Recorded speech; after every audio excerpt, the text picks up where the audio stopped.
Hello, everyone, and welcome to Thoughts and Coffee. You couldn't see me just then, but I love a good soca or calypso song, and I was dancing in the background, and it just makes me happy for the day. And I hope it does the same thing for you. So, again, welcome to Thoughts and Coffee. My name is Sarah Barnes-Humphrey. I'm the founder and CEO of Let's Talk Supply Chain. And today we have a great show for you. We've got a Secret Society of Supply Chain member on deck as our guest today, and his name is Lawrence. He is a best-selling author, which is really cool. We're going to ask him a little bit about that. But before we get to that, I want to make sure that we give a shout out to the Secret Society of Supply Chain. If you have not gone to check it out, we are one of the fastest growing communities in supply chain with over 500 members. So head over to secretsocietyofsupplychain.com to secure your free spot today. We've got a lot of great things coming up for the rest of the year into 2027 that you are not going to want to miss out. Now, I want to give a shout out, as always, to some of our newest members. Now, we've got Tamul, Natalie, Jay, Danny, Charles, Pragnesh, Jonathan, Daniel, Ho, Ryan, April, Desanya, Saxon, Olu, Mike, Michelle, Gabriella, Sidel, and Pragnesh over on Secret Society of Supply Chain. Welcome. We are so excited to have you here. Now, let's get into what's happening with Let's Talk Supply Chain. Now, we've got a brand new episode. Now, you might recognize this guy, Chris Hamley, from the Breckham Group. Now, he hosts a monthly show with us that's actually coming up. I don't think it's this week. I think it's next week. And that is the Performance Paradox Show. But in this particular episode, we talk about engaging and empowering your team, what that actually means. Change management is 80% of any digital transformation, and you want to make sure that you're empowering your team through that change management. We talk about that on this episode. Now, you can go and check out letstalksupplychain.com, and you can interact with the episode. As you can see here, you can get an executive summary, main points with timestamps, related episodes. You can even ask the episode a question, or you can go and check it out wherever you listen and watch the show. So Let's Talk Supply Chain, YouTube, Spotify, and Apple. What else is happening? See? Told you it was coming up.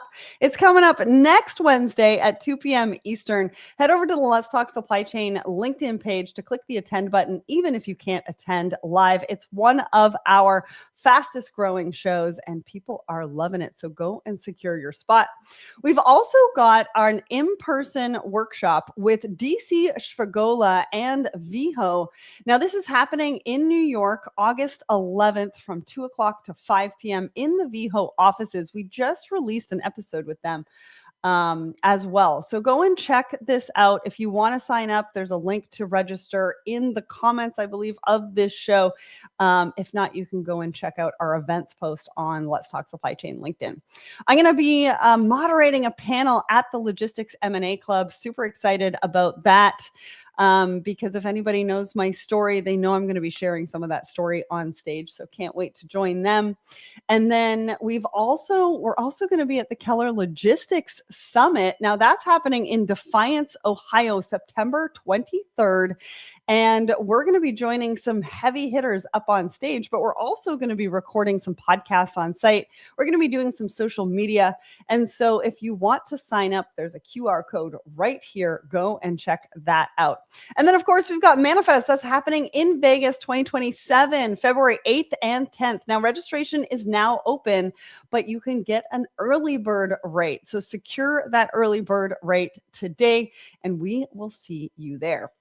What else have we got going on? Oh, if you have not gone and checked this out, we have released Let's Talk Supply Chain Asia in June. The first episode is down or has been released. The second episode is coming up, I think it might be this week, and you're not going to want to miss that one. I can't tell you who it is because Faljean has not released who the guest is going to be, but follow this page and you will be the first to know. And then we also have Let's Talk Supply Chain Europe. We are launching this with Hazel in September, and we are going to be busy. Wow, we've got a lot of companies that want to talk about what's happening and what they're doing in Europe.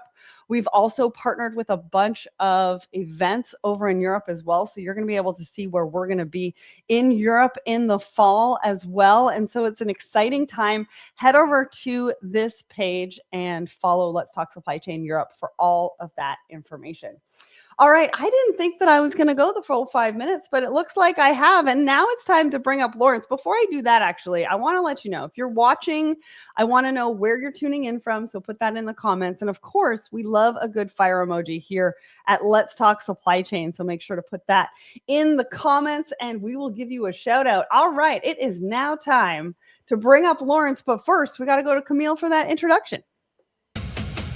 Have you ever dismissed a supplier because it was not the priority right now? Then months later, that exact idea became the thing everyone scrambled for? Lawrence Kane has spent 35 years inside that gap between what leadership decides and what suppliers delivers. Since 1970, he has studied martial arts. For 26 years, he worked stadium security on the side. Both taught him the same thing: read the room before the trouble starts, not after. He brought that instinct into procurement, reading supplier risk before it turns into supplier failure. In 2018, that instinct earned him a seat in the SIG Sourcing Supernova Hall of Fame. He believes procurement fails when it chases savings the business does not need. Get that wrong, and suppliers cost you instead of building you. Today, Lawrence and Sarah unpack how the right supplier strategy builds a business instead of just cutting its costs. Lawrence, it is great to have you here. Welcome to Thoughts and Coffee. Well, welcome to Thoughts and Coffee, Lawrence. That was quite the introduction. Thank you, Camille. How's it going? Going awesome. Thank you. Always nice to talk to you. Yeah, always great to talk to you as well. I don't think we've actually met in person yet, so this is going to be fun. Hopefully we can do that sometime in the future when we're both at similar events. Now, before we get started, I did want to point out, I was on your LinkedIn page. You're like a best-selling author of 22 books or something like that, but you've actually authored 30 books. Congratulations. Plus, you're in the SIG Hall of Fame. Thank you. Yeah,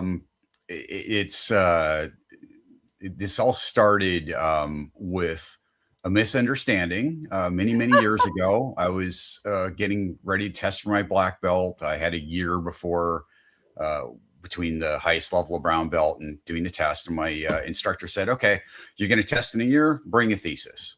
So I show up at the test. I have this 3-inch stack of paper and went, here you go. And he's like, what the hell is this? The thesis you asked for? It's like, no, I meant like a research paper, like 8 pages or something. So a month later, he gets done reading it and goes, wow, this is amazing. You got to get this published. And I'm like, how do I do that? Oh, I'll go figure it out. So Sensei said, go get published. So I did. And a couple years later, first book came out. Year and a half after that, the publisher calls me up and goes, so what's your next one going to be? And I'm like, next one? I didn't plan on the first one. And then, there were 33 total so far. So Wow. Some of them are actually related to what we do. I co-wrote the Contract Professionals Playbook. I was contributing author to the Outsourcing Professional Body Knowledge, Street Sourcing, the New Economy, stuff like that. Did a leadership book, but most of them are martial arts related and that sort of thing. They're not really relevant supply chain, but Yeah, and we're going to be talking about martial arts because you did a recent article. You wrote a recent article about martial arts and procurement. And so we're going to be talking about that just a little bit later today. So let's get to our poll of the week. So we ask everybody a question every single Wednesday morning across our LinkedIn, our Let's Talk Supply Chain LinkedIn page. Now, the question that we asked, what's the most dangerous phrase in supply chain? We had 234 votes on this one. 35% of you said, we've never had issues. Ooh, I felt that one. 31% of you said, quick last minute change. 24% said, it should arrive today. 10% says, the data looks correct. Lawrence, when you saw this one, what did you think? Well, that we've never had issues one cracks me up because if you think back about the pandemic, I was working for the world's largest aerospace and defense company at the time, and we were able to dust off what happened in 1918 because we were a company back then, and basically rinse and repeat, recently. the major difference, the technology changed a bit, but the actual reaction to the pandemic was almost identical to what had happened before. So it's never happened before thing. We've never had issues. Sometimes you don't remember it. And institutional memory is a lot longer than individual memory. It's so true. It's so true. And the amount of disruptions that we have in supply chain, I mean, the fact that 35% said we've never had issues and that's the most dangerous, that's a problem. Nick said his favorite is, hasn't it arrived yet? Of course it has. That's why I'm on the phone to you. I love the fact that we can be very sarcastic about what's true and what's realistic in supply chain, and the fact that, and I actually have my shirt on today that says hashtag supply chain issues, because they just happen on a daily basis and we're innate problem solvers, right? Of course they do. And the one good thing, going back to the pandemic again, the one good thing about that is folks in the C-suite finally realize that what we do isn't just buying stuff, right? And so, my favorite one of those was, remember when folks ran out of toilet paper? Trader Joe's never ran out of toilet paper, not because they beat up the suppliers to get more, but because somebody called up one of the hotel chains and said, hey, you don't have guests. You probably got a bunch of toilet paper you don't need. We've got not enough toilet paper. Let's make a trade. And it was creative problem solving. Everything we do is about creative problem solving. So true. Oh, so true. I want to give a shout out to, I'm not entirely sure what your name is, but I see your username there over on YouTube. You're talking about having in-person events around Miami. We are going to be there in October. So if you want to DM me on LinkedIn, we can get in touch about what we're going to be doing in Miami in October. Love the fact that you are tuning in. Now, we usually do a market update around this time. Like, what are you hearing in the market? What is happening? What do people need to be paying attention to right now? Well, the interesting thing is AI, which, it's not new, but it's impacting. And there's a whole lot. I think you have a story, you're going to talk about that with Ford, but there's a whole lot of folks who have the, I want AI, I want it now. Okay, fine. What do you want to do with it? And it's a balance, right? There's risk, there's regulation. I work in diversified financial services, so we're very heavily regulated. And yet we actually partnered with a supplier not that long ago that gave us access to about $500 million a year in additional revenue. So if you do it right, you can make AI a really, really good thing. If you just try to make it a thing, you're going to waste a whole lot of money. And so it's having a really good strategy, having governance, et cetera, around that makes it work. Yeah, it's so true. I was actually talking to somebody the other day, one of the AI vendors, and they were saying that they're talking to customers right now, or potential customers right now. And they're saying, enough talk. I don't want to talk about AI anymore. I need to implement it. What does it look like? How do we get started? And so that is the shift in conversation, I think, over like Q1 to the end of Q2. People are ready. They're ready to implement. They're ready to see what that looks like. They're ready to, try it out. And I think that's a huge shift from Q1. So it'll be interesting to see what people do adopt and what that actually looks like. Yeah, absolutely. All right, let's get to our first article. So the first article, I don't know if you saw this one. If you have not read this article, go and check it out. The link to the article is in the comments. Now, this is about what goes into making World Cup quality turf. And if you're like me, I've been watching the World Cup. I'm not a huge fan of football or soccer, but I have been watching it with my husband. And this has been fascinating. I didn't realize that they had to do research and testing for 5 years to get the FIFA field ready. And for them to be able to test it, they actually used training machines to test the grass, high-speed cameras, and radar detectors. Plus, they 3D printed a foot so they could put a cleat on it to see how the ball would actually go across the turf. Now, a couple of other things that really goes into the maintenance, but a lot of times the grass is actually grown in other places and needs to be trucked in to be able to be FIFA quality ready. Lawrence, when you saw this particular article, what did you think? So it just kind of reminded me when I played high school football was on grass, and in college I'm really not that much of an athlete. I didn't even try to make the team, but I did work security, so I was around the stadium a lot, and we got new AstroTurf. I think it was late '80s, or actually probably mid '80s. And before the games, when we had everything set up, we usually had 45 minutes to an hour before the fans came in. We had nothing to do, so we'd go down on the field and play catch. And somebody threw a ball first time a little bit too far, so I decided to dive for it because I was going to be all cool and everything. Uh-oh.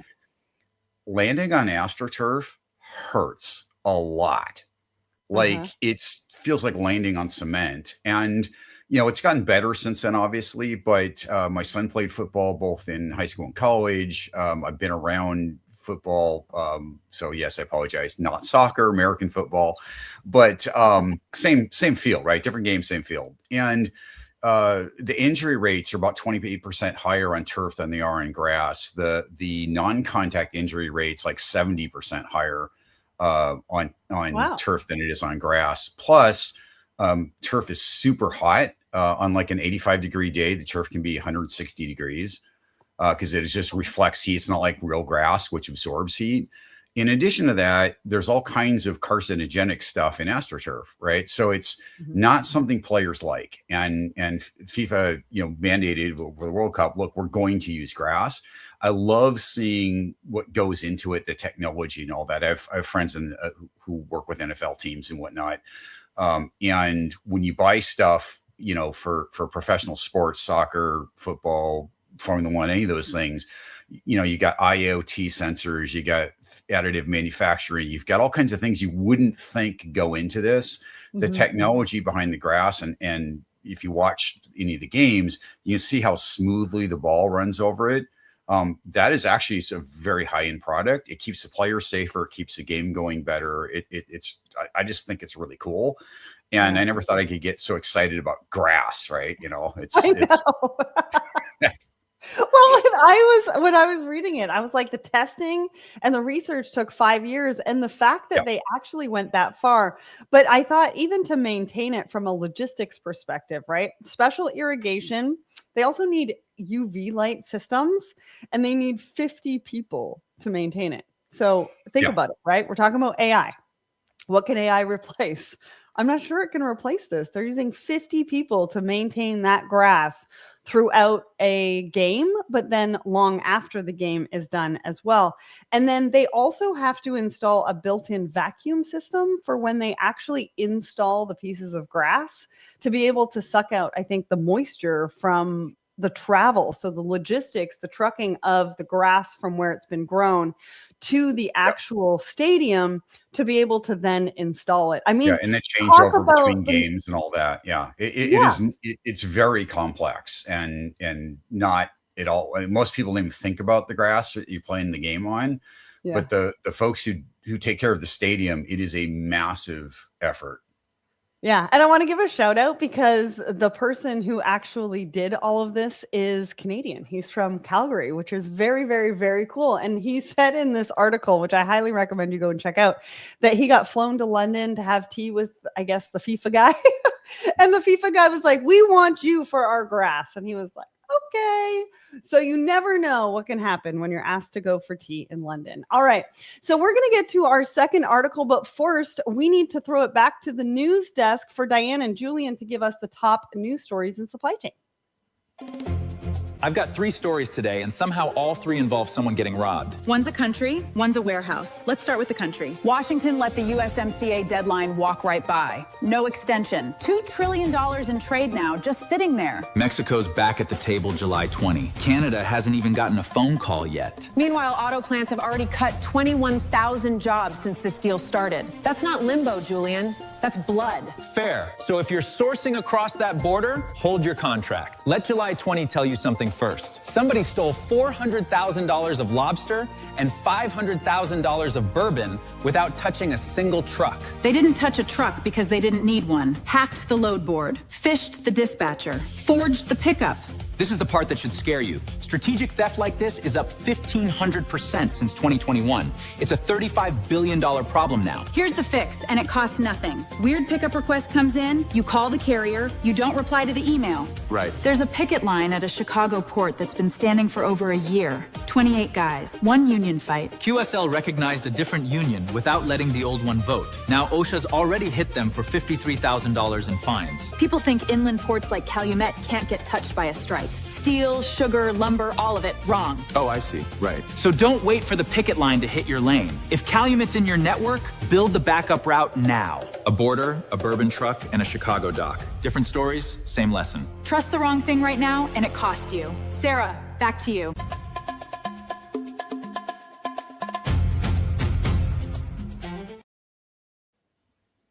Thanks, Diane and Julian. Those were actually quite topical news stories for the week. The one that I really want to point out is USMCA not going very well. We've blasted through the deadline for negotiations, and there's some repercussions in that. So highly recommend you go and check out the article that we've put into the comments to learn a little bit more about that and what it's going to do and how it's going to affect your business. And the other part about the cybersecurity or the cyber crimes and how they're posing as legitimate truck drivers, we really need to train our frontline workers to make sure that they can notice this and make a decision to notify somebody pretty quickly. Lawrence, did anything stand out for you before we get to our second article? Yeah, when it comes to the cybercrime stuff, one of the things that AI helps with is stealing stuff. And we really need to train folks that it's not just like the old phishing and that sort of thing. It's how do you empower the frontline folks who are going to be contacted by stuff like this to really use their intelligence and their insight? It's not like we don't know these things are a risk. It's that we're busy, we're meeting deadlines, and we're trying to just go fast. And folks don't really feel empowered, right? Think about warehouse.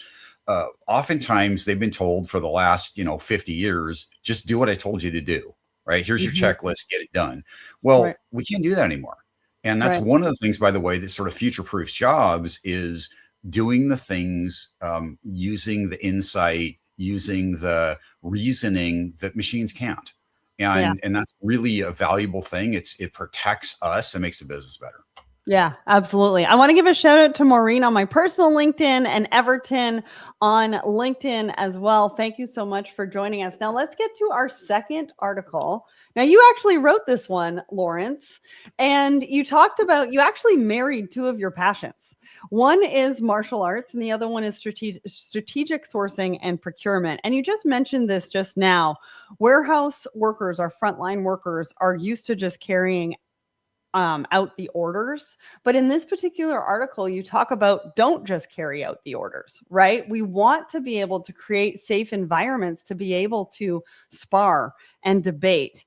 And I think that's super interesting. Do you want to give us an idea of why you wrote this and how this pertains to procurement and strategic sourcing?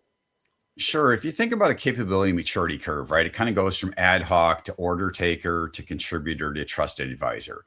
Notice order taker is really low on that capability maturity, right? And so if we just do what the business wants us to and aim for, happy customers, we're probably doing the wrong things. We're there because we have unique insight. And so if you think about from a martial arts perspective, we don't like fighting. Fighting ends with things like arrests, hospital visits, lawyers, judges. It's really bad. But a lot of people want to take martial arts to train for, well, if we screw up our self-defense, which is avoiding getting in the fight in the first place, we need the ability to prevail. We need to be able to stop the assailant. So we want to be able to test those physical skills in a way that we can rinse and repeat instead of, waking up in the hospital or not at all, right? So the way you do that is you set up sparring, and you notice the picture there, they're wearing headgear and gloves, right? There's always something in the sparring to make it more safe and sane. And there's lots of different types, but let's just talk about protective equipment, right? Well, the protective equipment in a business is our culture. It's our policy. It's the ability to come to the table to leverage our diversity of perspective and have conversations like, well, have you thought about, in my experience, I'm not so sure that's such a good idea. What about this other alternative? And have those conversations so we're bringing procurement functional excellence to the table and not just doing what our business partner wants us to do, because they know the business, they understand the unmet business need, but we probably know a lot more about them of how to accomplish it in the right way, especially where suppliers are involved. And sometimes even saying, hey, this shouldn't be outsourced. This should be insourced, this core process knowledge. Let's talk about a different way to solve the problem. So when we can go in and have those sort of challenging conversations in a protective, safe environment, because we're being respectful and we're trying to solve a problem for the business, not to score political points or something, those kind of things make everybody better. And that's the point of the article, which is how to have those challenging conversations with the business instead of just being that order taker, how to really be the trusted advisor, have the seat at the table, and have something meaningful to say. Yeah. And I think it's interesting. I had somebody on my show, I think it was about a year ago. We were talking about uncomfortable conversations. And that's where the innovation lies. That's where we get our most creative ideas, our best ideas, our most innovative ideas, is to sit in the uncomfortable. But I think we've lost the art of debate and sparring. Just in general, I think about our professional life. I think about our personal life. And I think there is an art to that. And I think we need to make sure that we bring in the training for the leaders to be able to create that space where we can bring up, first of all, we feel comfortable to bring up a different point of view or challenge a perspective. And then second of all, to be able to foster the environment to be able to have that healthy debate to really spark that innovation. And that's where everybody wins. And it's interesting that people shy away and sort of run away from that uncomfortableness, but that's really where we thrive. Yeah, it's funny because people don't online, but they do in person. Right. And it's kind of a, there's ways of doing it, obviously, that are better and worse. But the point is, if you're an expert in something, the company's hiring you for your expertise, use it. And you want to be respectful, you want to be polite, but just focusing on, and it gets to, what gets measured gets done, right? In a supplier contract, we have a statement of work, we have SLAs, we measure the wrong things. We get the watermelon effect. Everything looks green on the outside, but it's red on the inside, right? We do the same thing to ourselves. If our alignment around what we think success is, happy customer, fast turnaround times, things like that, we're probably going to do a whole bunch of things that are actually dysfunctional quickly. And so we really need to figure out what are the things that really are urgent and imperative. What are the things we can, be more strategic and thoughtful about, and leverage that and do the right thing. And ultimately, it's diversity of background, experience, perspective, et cetera, coming around solving unmet business needs for the organization we work for. Yeah. Leave your ego at the door. All right. Got 2 more minutes, Lawrence, for this last article. So we got to go kind of quick, but I do want to bring it up because it was the title of this show. Really quickly, Ford tried to automate their quality systems and they got disappointing results. They rehired veteran engineers to train the younger professionals and also to reprogram the AI. And this is saving them millions. Lawrence, when you read this article, what did you think about this? Yeah, so I was involved in AI projects in the 90s. They were under DARPA, they're classified at the time. But AI is not new, right? LLMs is really just predictive text on steroids, if I want to dumb it down. And the ability to actually have reasoning, intelligence, and experience isn't really there, right? It's predictive. It's machine learning, et cetera. And so there's something, when I worked in aerospace, they used to call graybeard reviews, which is where you brought in retired former chief engineers and whatnot at preliminary design reviews and critical design reviews to go look at and poke holes in things. That experience is absolutely vital. It's not something that you can really create, programmatically. It's something that takes those hard knocks. The old story about the guy who charged $10,000 to, go turn a wrench and take 10 seconds. It's like, well, it's actually, I'm charging you $1 for turning the wrench and the rest of it is for my experience. So I know which way to turn it, that sort of thing. It's really around the human in the loop thing is a lot more than just a safeguard. It's making sure that we're using the AI in the right way. Yeah. And one of the things that I have been talking about when talking about AI is that knowledge, right? The knowledge that we also need that comes with the AI to be able to react to, I can't even think about the word right now, but react to some of those instances that don't actually make sense. If you don't know previously what used to happen, how do you know what doesn't make sense when it comes up, right? Sure, the AI might Right. tell you, but there's also things that we need to do as humans to be able to. Now I want to give a shout out to Jason and Mike over on my personal LinkedIn. Thanks so much for joining us today. We are out of time. Lawrence, that was amazing. Thank you so much for coming on the show. And I will be back here in studio for Thoughts and Coffee next Tuesday at 10 a.m. Eastern. So I hope to see you there. Bye, everybody. Thank you.